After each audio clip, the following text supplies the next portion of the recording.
1 year ago today, Governor Gavin Newsom issued the stay-at-home order, and our lives have not been the same since. In the beginning, we couldn't get our hair cut, we couldn't go to the gym, we couldn't do a lot of things. Well, in the meantime, we all, along with business owners, had to navigate the statewide 4-stage reopening plan, which evolved into the state watch list and ultimately the color-coded tier system.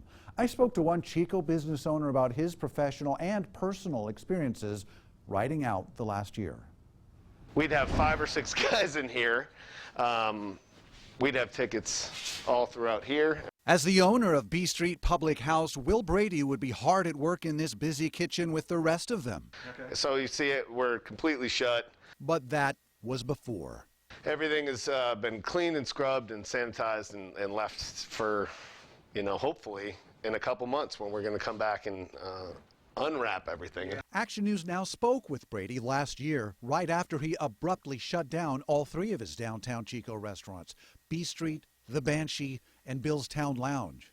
We're going to wait until probably this is over before we open our dining rooms. It's too dangerous. And so much to so many people has happened since then. A review of the latest COVID-19 numbers in Butte County tell us that our statistics are still going in the wrong direction.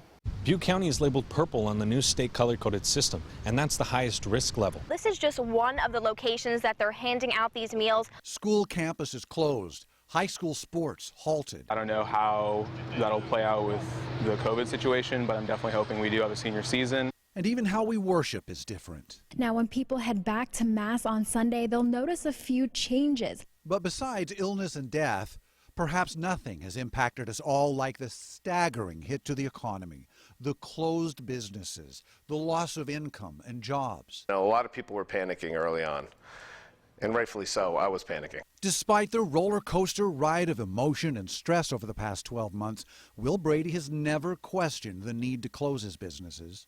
My restaurants don't matter as much as anybody's life. But that doesn't mean his restaurants don't matter. Early on, he pushed vigorously for the city to permit street dining, something we asked Brady about back in May. This is actually the end of restaurants unless we start making some crazy, really meaningful changes. But then the summer surge nixed that plan.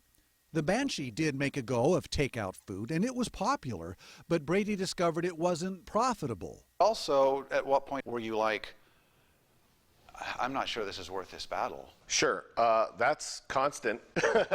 Brady credits PPP loans and a very helpful small local bank for keeping him afloat after coming within inches of selling his home. I reminded him of what he told Action News Now at the time. Downtown Chico's this is going to be great afterwards. It's going to end. The way I like to think of it is there's got to be good news sooner or later. It happened. We are...